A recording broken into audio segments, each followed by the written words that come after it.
Welcome back dear kids. Next topic अपना marine insurance. Already fire हम पढ़ चुके हैं, सेकंड हम लोग लाइफ इंश्योरेंस पढ़ चुके हैं, थर्ड अपना आता है marine insurance. Okay, so it is also important, जब जब गुड्स है ना इंपोर्ट एक्सपोर्ट में सी के थ्रू जाते हैं तब हमें ये मरीन इंश्योरेंस लेने का थोड़ा एक ना इंपॉर्टेंस पता चलता है। Any time when the losses that we need to protect whenever the goods are going against और विद द सी, है ना, तो मरीन इंश्योरेंस इंपॉर्टेंट है। और इतना ही नहीं, मैंने जैसे बताया ना वर्ड इंपॉर्टेंट है, इट इज मैंडेटरी बच्चा आज के तारीख में तो, कि एक्सपोर्टर्स और इंपोर्टर्स को मरीन इंश्योरेंस खरीद लेना। रीजन क्या है, कुछ भी लॉस होता है तो ये कंट्रीज को भी लॉस हो जाता है ना, इंपोर्ट एक्सपोर्ट में बहुत पैसा जाता है, tons of goods are transported from one place to another and hence marine insurance is important। अब देखना ये है कि मरीन इंश्योरेंस कौन सी चीजों में हम लोग कवर कर सकते हैं ना। Sea dangers of the sea could be क्या, सी में है ना शिप डूब गया, sinking of the ship, storm हो सकता है, पॉसिबिलिटी बहुत ज्यादा है, Titanic and all this things we know, है ना। वैसे तो वहां पे स्टॉर्म तो नहीं आया था बट हाँ मूवी में जरूर स्टॉर्म दिखा था। ओके, फायर हो सकता है, आग लग सकती है, एक्सप्लोजन हो सकता है शिप में due to any electrical reasons, it could be crashing with the icebergs, ये भी पॉसिबिलिटी हो सकती है। या तो फिर हो सकते हैं हमारे चोर जिनको हम पायरेट्स कहते हैं। ओके, तो पायरेट्स आके हमारे गुड्स चोरी करके लेके जा सकते हैं। These all these reasons could be covered under marine insurance. Definition याद रखना बहुत इंपॉर्टेंट है, ये सब 8 मार्क्स वाले क्वेश्चंस है, इसमें अपने को डेफिनेशन ही ज्यादा अच्छे से लिखना है। व्हाट डू वी डिफाइन या how do we define marine insurance? It can be defined as a contract under which the insurer, है ना, undertakes to indemnify, we know this word indemnify already, under which the insurer takes to indemnify, मतलब company जो है वो आपको एक assurance देती है कि हम आपका पूरा लॉस कवर करके देंगे।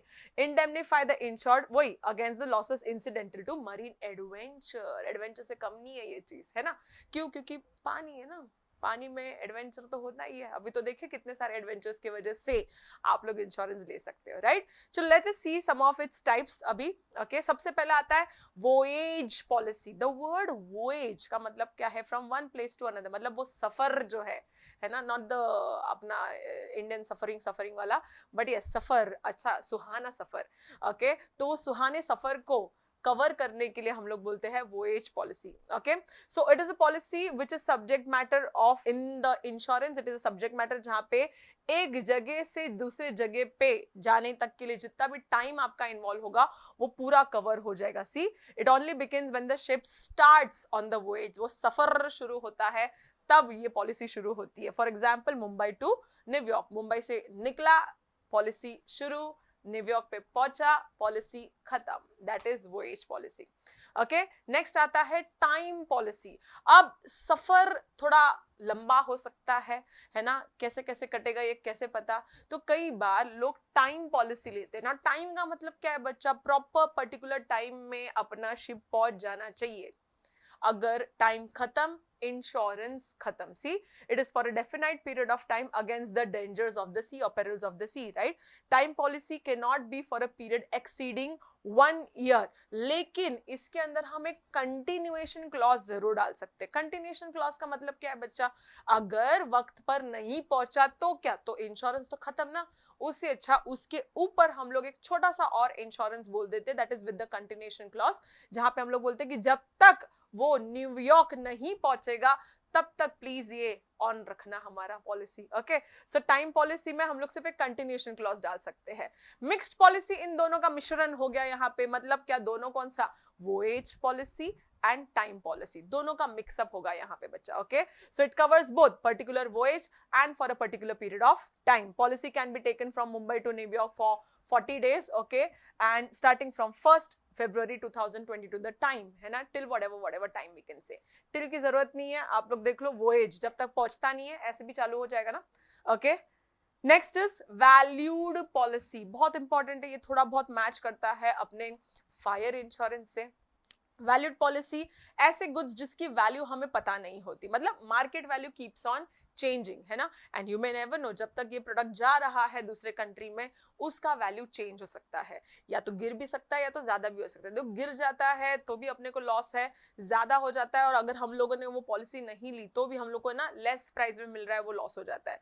तो what we do, goods are insured for an agreed value between the insurer, company के साथ और हमारे साथ एक प्रॉपर अग्रीड वैल्यू हम लोग इंश्योर करते हैं, तब जाके। अब वो वैल्यू कैसे होता है, irrespective of market value, market क्या चल रहा है उसके ऊपर नहीं होता, हम लोग ज्यादातर बोलेंगे एक पर्टिकुलर वैल्यू हम लोग एक्सेप्ट करेंगे। जैसे अगर इन केस ऑफ कार्गो, अगर कार्गो जा रहा है, value means the cost of goods जो भी है प्लस जो अपना खर्चा होगा, फ्रेट चार्जेस जो हम लोग बोलते हैं, freight charges nothing like but shipping charges हम लोग जैसे बताते हैं ना, तो फ्रेट चार्जेस जो भी रहेंगे उसके ऊपर 10 से 15% मार्जिन रख के हम लोग बोलते हैं कि भाई इतना तो अपना कॉस्ट होना ही है, ओके, वैल्यूड पॉलिसी में।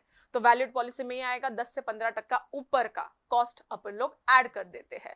यूजुअली ये थोड़ा अग्रीड वैल्यू जो रहता है ना वो रियल वैल्यू से थोड़ा ज्यादा ही रहता है, क्योंकि गुड्स ऐसे ही है, थोड़े वैल्यूएबल गुड्स है, तो उसके लिए हम लोग वैल्यूड पॉलिसी ज्यादातर रखते हैं। ओके, चलो नेक्स्ट कौन सा आता है तुम्हारा, ब्लैंकेट पॉलिसी, कंबल। अभी कंबल में कैसा है ना, सिर से पांव तक सब ढकना है अपने को, बराबर कि नहीं, तो यहाँ पे भी ब्लैंकेट पॉलिसी में वही है। Under blanket policy maximum amount का एक एकदम मस्त लमसम बड़ा पैसा भर दो, है ना, और एक अच्छा खासा प्रोटेक्शन ले लो मैक्सिमम चीजों के लिए ना। व्हाई द वर्ड ब्लैंकेट ना, अच्छा अमाउंट के लिए ब्लैंकेट है ना, ना ना, इट इज जस्ट बिकॉज कि ये प्रीमियम में क्या क्या यूज हो रहा है।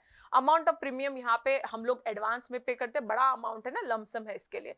इसमें सब कुछ आ गया, गुड्स तुम्हारे कौन से इंश्योर होने वाले हैं, रूट कौन सा है, okay, ports, places of voyage, all the risk are covered accordingly, मतलब सबके लिए एक बाप पॉलिसी, ब्लैंकेट पॉलिसी। तो समझ लो इसका प्रीमियम कितना होगा फिर, है ना, ऑफ कोर्स ज्यादा ही होगा, राइट। नेक्स्ट आता है तुम्हारा पोर्ट रिस्क पॉलिसी, मतलब गुड्स है ना जाने से पहले थोड़ा इधर ऐसा अटक के बैठे पोर्ट पे, है ना, एंकर्ड होके बैठे हैं, तो भी तो उसका प्रोटेक्शन होना चाहिए। मतलब आप क्या बोलते हो, वोएज पॉलिसी में मैम याद करो क्या था, माल गया तब से पॉलिसी शुरू, है ना, टाइम में टाइम से पॉलिसी शुरू, but what if we are anchored at some places, उस टाइम के लिए पॉलिसी का क्या होता है फिर, वो टाइम पे अगर कुछ हुआ, चोरी वोरी हुई, पायरेट्स आ गए तो क्या होगा। इसीलिए हम लोग बोलते हैं in this port risk policy में it covers all the risk of a vessel when it is anchored at a port for a particular period of time.